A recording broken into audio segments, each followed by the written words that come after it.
Alright, Shalom. First off, give all praise unto Yahweh, by Hashem Yahweh Shai, by Hashem Kadash.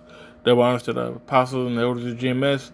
Salutes and honors to the elect, all the brothers across the four corners who are enduring in truth and in sincerity, and the women and children who follow. So as you can see, this is a RFID update, I would like to call it, that I'm going to bring to you. I got a couple articles here, and with that being said, we're just going to get into it. This is from the ReikiatPost.com. It says, "What's the deal with RFID and why should I care?" And this is from 6 days ago. It says that there's some back and forth and lawsuits between CIMB and Plus. Both companies recently announced an agreement allowing drivers to use RFID to pay tolls. A new toll payment service will be facilitated by Touch and Go through the TNG RFID tag. The hope is that RFID will replace the current and somewhat dated Touch and Go cards. Alright, so what does this mean for drivers? It says you can link the tag to your preferred bank account, credit cards, debit cards, or the Touch and Go wallet. So basically, when you are going on a toll payment or a toll bridge or a highway, whatever, instead of you using that old, for what they're calling the old Touch and Go system, they're wanting you to use RFID technology. So here's the picture of the RFID tag that they're wanting to use. Not the actual chip, but it's still using that same thing. What they want you to do, they want you to get used to using RFID technology. Alright, because it's still pretty far outside of the mass people, what they know. They might know of, like, animals or dogs, cats being chipped with this, that, and the third. But the masses of the people are on the outside of the know when it comes to humans being chipped, or what exactly RFID is or means. Of course, they all know, they got the chip in their credit card, but how many people would know that it's an RFID chip? But like I said, that's another part. They're putting it in the cards. They're wanting to put it on your car, and we're going to get an update here as well with the next article. But what they're trying to do, they're trying to normalize it and make it seem like it's a everyday thing, so that when they do make it mandatory, it's already in your life. You can already see the benefits to it. You have people giving testimonies of benefits to it. So that's what they're attempting to do here. It says the tag is unique to each vehicle and is embedded with the radio frequency chip. Okay, so that would be the same thing with people. No two RFID chips, have the same number or they're all, like you said, unique to the individual that's going to be chipped in, or that it's going to be chipped, because it's got to have that person's medical history. It's got to have that person's financials, and anything else that they're going to want to do, whether it be passwords or locks to doors or cars or whatever. It's all going to be individualized. So it says, as the vehicle passes through the toll, an overhead scanner reads the radio frequency from the RFID tag and charges the toll. Similar to the commercial that they did a few years back, where the guy was in the store with a trench coat, and he put a bunch of different items in his coat, and he was looking real suspicious. The security guard was looking at him, and then as he's exiting the store, he gets scanned, and then the security guard says, "Wait, you forgot this," and he hands him a receipt. So it's the same deal. But I'll go ahead and I'll link this in the description if you guys want to read more on this. We're going to get to the other article, which is Slovakia. All right, it says this from Technology Review, MIT Technology Review says this company embeds microchips in its employees and they love it. So this is an update on the Three Square Market company in Wisconsin who chipped 50 of their employees. It says last August, and this is actually from a year ago. So back in August 2017, 50 employees at Three Square Market got RFID chips in their hands. Now 80 have them.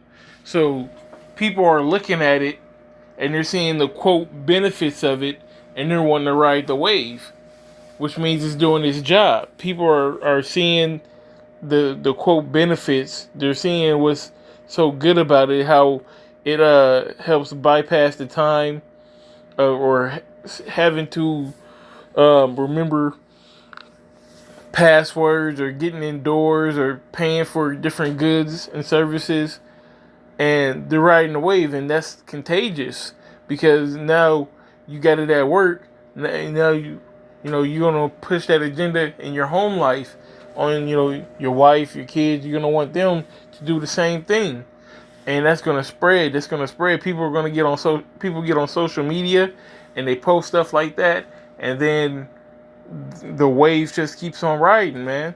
So that's where they're going. This is like I said, it's relatively small right now because the masses don't know about it. But let a celebrity do it. Let them come out with let something go viral. That's all it takes is one viral video for the masses of the people to catch hold of it. Okay, it says when Patrick McMullen wants a Dr. Pepper while he's at work, he pays for it with a wave of his hand. McMullen has a microchip implanted between his thumb and forefinger, and the vending machine immediately deducts money from his account. At his office, one of the dozens of employees who have been doing likewise for a year now. McMullen is the president of Three Square Market, a technology company that provides self-service mini marts to hospitals, hotels, and company break rooms. Probably like a company kitchen, which we have at my job. And if you don't have one, or if you've never seen one, it's basically like 2 or 3 different like coolers, like you would see at a gas station, that the pops come in or the drinks come in, and then you got like shelves with like chips, candy, stuff like that you can buy and you can scan. And ironically, they don't take cash. You can only use your card, or you can get an account with them, and you can use your thumbprint, which is going to be soon replaced with the mark of the beast. But you can use your thumbprint to pay. You can put money on an account with one of your cards, and you can use your thumbprint to pay. So that's what a company kitchen is. And it says his company works for something along that lines. Okay. So last August, he became one of the roughly 50 employees at his headquarters in River Falls, Wisconsin, to volunteer to have a chip injected into their hand. The idea came about in early 2017, he says, when he was on a business trip to Sweden, a country where some people are getting subcutaneous microchips to do things like enter secure buildings or book train tickets. Is one of the few places where chip implants, which have been around for quite a while, have taken off in some fashion. So there he goes. He was influenced himself just by being in their culture. And over there, it's normal. And that's going to spread. It literally just spread. He was over there. He was immersed in that culture. He came back. He came back stateside and implemented the same deal with his business. So now he got these people, that he just, led to destruction. I'm sure there's some jakes in there that took that chip. Okay, it says the chips he and his employees got are about the size of a very large grain of rice, and they're intended to make a little easier to do things like getting to the getting to the office, log into computers, buy food and drinks in the company cafeteria. Like many RFID chips, they are passive. They don't have batteries. Instead, they get their power from an RFID reader when it's requests data from the chips.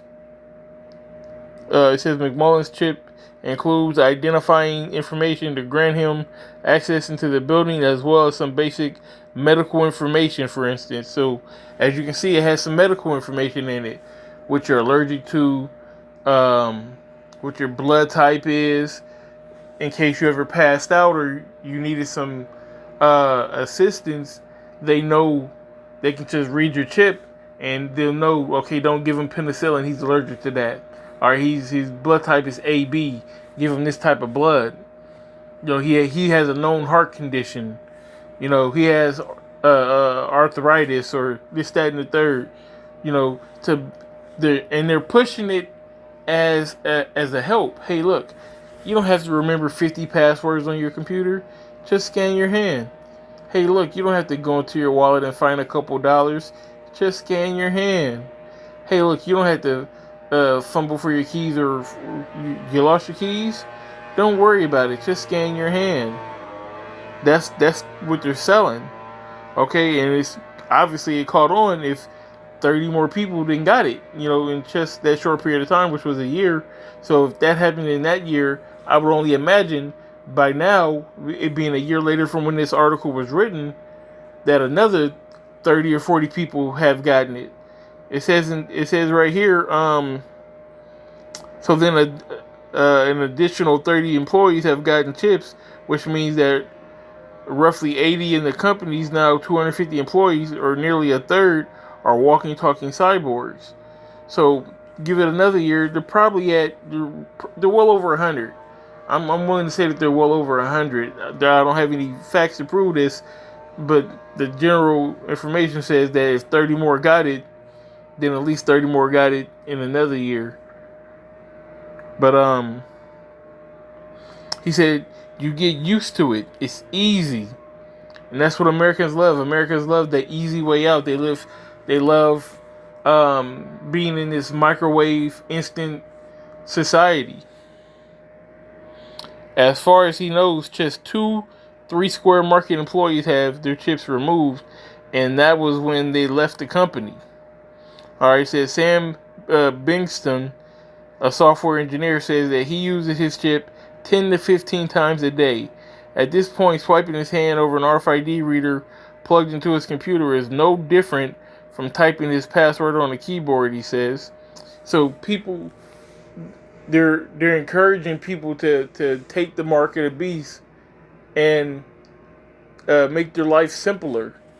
I know it's a lot more. It's a lot more in this article. I'll go ahead and post that as well. Before we close this down, definitely going to get the scripture, which is Revelation 13, and start at verse 15. And he had power to give life unto the image of the beast, and the image of the beast should both speak and cause that as many will not worship the image of the beast should be killed. Alright, so it's going to be a live or die situation when it comes down to it.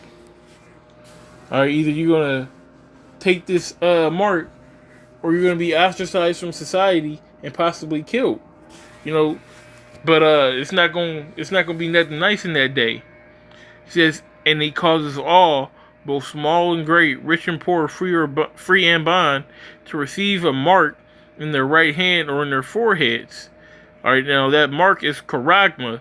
It's a thing implanted, a cutting in the flesh, which the RFID, like they said, is implanted between your thumb and your index finger.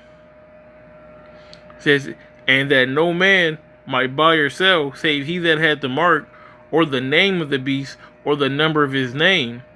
Here is wisdom. Let him that have understanding count the number of the beast, for it is the number of a man, and his number is 636. Okay, so that's 666. Being basically the barcode. When you look at a barcode, the first in the middle and then that last line represents 666. What do you do with a barcode? You scan it. What do you do with these RFID chips that we just were talking about? You scan them. Okay? That's the correlation. Alright? So, with this, I hope you brothers were edified and updated on what's going on. The wave that these Edomites, these devils that they're trying to push. And, everything will be mandatory soon. We just pray, that Yahweh B'Shem Yahshai has mercy on us and, the other brother in the Akim that's in the fold. With that being said, only give all praise that's called law unto Yahweh B'Shem Yahshai, B'Shem Rakakadash. Double honors to the apostles and the elders of GMS. Salutes and honors to the elect, all the brothers across the four corners who are enduring in truth and in sincerity, and the women and children who follow. Shalom.